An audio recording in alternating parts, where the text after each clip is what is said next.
Economês em bom português. Vamos chegar. Nossos amigos Samuel Pessoa, Marcos Lisboa e mais um coautor escreveram um artigo que foi publicado esse último fim de semana na Ilustríssima, da Folha de São Paulo, discutindo várias questões do regime fiscal brasileiro, e uma das coisas que eles chamam a atenção é, olha, nos últimos 25 anos o gasto real do governo brasileiro cresceu a mais ou menos 6%, enquanto o PIB cresceu um pouco abaixo de 3%. Né? Então o gasto vem crescendo muito mais do que o tamanho da economia. Bom, se o gasto vem crescendo mais do que a economia, o gasto como proporção da economia, essa fração também vem crescendo, né? E ela chegou hoje num patamar bastante elevado.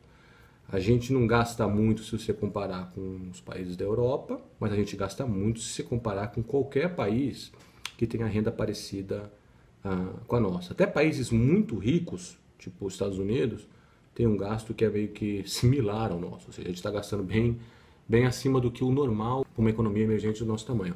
Mas eu queria aproveitar para deixar claro o que é esse conceito de gasto real versus gasto nominal. Variáveis reais e variáveis nominais. A gente tem o nosso cartão que explica isso aí de uma maneira bastante lúcida, mas um videozinho para reforçar, acho que é sempre legal. Mas eu gosto do exemplo das maçãs, meu. Então, assim, suponha que você ganha R$2.000 por mês, né? E uma maçãzinha, ela custa R$200. Então, o teu salário real em termos de maçãs, ou seja, o seu salário mensal, R$2.000, serve para comprar 10 maçãs. Parece pouco 10 maçãs passar um mês. Suponha que você só precisa comer maçã e mais nada. Não precisa ir no cinema, não precisa comprar roupa, só comer maçã. Né? Não tem aquele ditado lá, se comer maçã, não precisa nem ir no médico. Então, esse salário de 2.000, se a maçã custa 200, seria um salário baixo. Agora, e se a maçã custa R$2? Se a maçã custa R$2, aí com 2.000 eu já consigo comprar 1.000 maçãs. 1.000 maçãs, se eu só preciso comprar maçãs para o mês inteiro, 1.000 maçãs parece bastante maçã. Então veja, o mesmo número, R$2.000 de salário, pode significar muita coisa, pode significar um bom número de maçãs, ou pode significar bem pouca coisa no caso do preço da maçã ser 200. Né? Porque aí você só compra, nesse caso você vai conseguir comprar 10 maçãs por mês inteiro.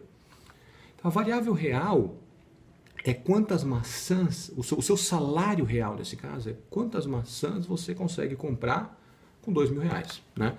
Na verdade, como a gente não consome só maçãs, a gente faz essa mesma conta, só que por uma cesta de bens. E aí você chega na variável que é o salário real. Então, vamos dizer, e aí, quer dizer, você já percebeu que quando o preço das coisas sobe, o salário real cai. Então, se eu ganho R$5.000, salário de professor da USP, R$8.000 por mês, e o aluguel custa R$2.000, né, meu aluguel é 25%, um quarto da minha renda. Se a inflação do aluguel é muito alta e o meu salário não sobe, se o aluguel vai para R$4.000, agora o meu salário real em termos de aluguéis, eu consigo pagar 2 aluguéis. Antes eu conseguia pagar 4 aluguéis. Então eu empobreci, mesmo com o meu salário, o que eu recebo na conta, não tendo mudado nada. Porque o preço das coisas subiu. Tá? Então a inflação afeta o teu poder de compra real. E é por isso, e o que importa para o economista é esse tipo de poder de compra. Não adianta o cara falar, se eu ganho R$100.000 por mês, tá, mas a maçã custa 1.000, você ganha 100.000, você acha, pô, o cara é milionário. Mas se no mundo em que a maçã custa 1.000, o cara é milionário, o cara ganha 100.000, ele consegue 100 maçãs, ele consegue comprar um bom número de maçãs, mas ele não é mais um milionário, ele não ganha mais muito dinheiro. Não ganha tanto assim. Então a gente precisa isolar o efeito dos preços das coisas para calcular a variável real. Nesse caso, o salário real precisa levar em conta o que está acontecendo com o preço da cesta que a gente consome. A mesma coisa para o gasto. Por exemplo, semana passada, o governo anunciou, a gente acha que foi errado, né? A gente vê que num tempo de ajuste fiscal tem que fechar tudo, fechar todas as torneiras. Mas por questões políticas, etc., o governo Temer, o Poder Executivo, anunciou esse aumento aí do funcionarismo público ao longo de 5 anos. O aumento é um aumento que a gente chama de nominal, é tantos bilhões a mais, né? Aí você tem que se perguntar o seguinte, tá bom, então o salário do juiz vai passar de 33.000 para 39.000 em 5 anos. Ele teve um aumento de salário real? Para responder essa pergunta, a gente precisa saber o que é a inflação nos próximos 5 anos. Então, vamos lá, ele ganhou 6 mil a mais, né? Nesse período todo, certo? 6 mil em cima do que ele ganha hoje, que é mais ou menos 30, um pouquinho mais, nós vamos arredondar para 30. 6 mil em 30 é 20%, né? Exatamente 20% de 30. É esse o aumento que ele está ganhando para 5 anos.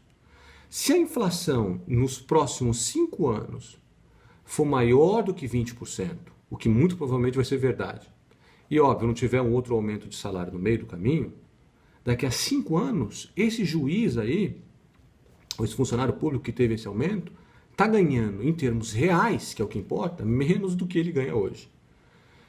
Então, precisamos tomar muito cuidado quando a gente olha para valores, para dados, né? Em geral, o dado que aparece para a gente é o dado nominal. Ah, o salário aumentou em 10%. Pô, mas se a inflação aumentou em 20%, o salário caiu em termos reais 10%. Porque o salário ele só tem significado em termos de quantidade das coisas que a gente consegue comprar. Certo? Então, se o preço das coisas sobe, mesmo o salário subindo, é possível que o salário real caia. Muito importante essa diferença, variável nominal e variável real. Tem que economizar.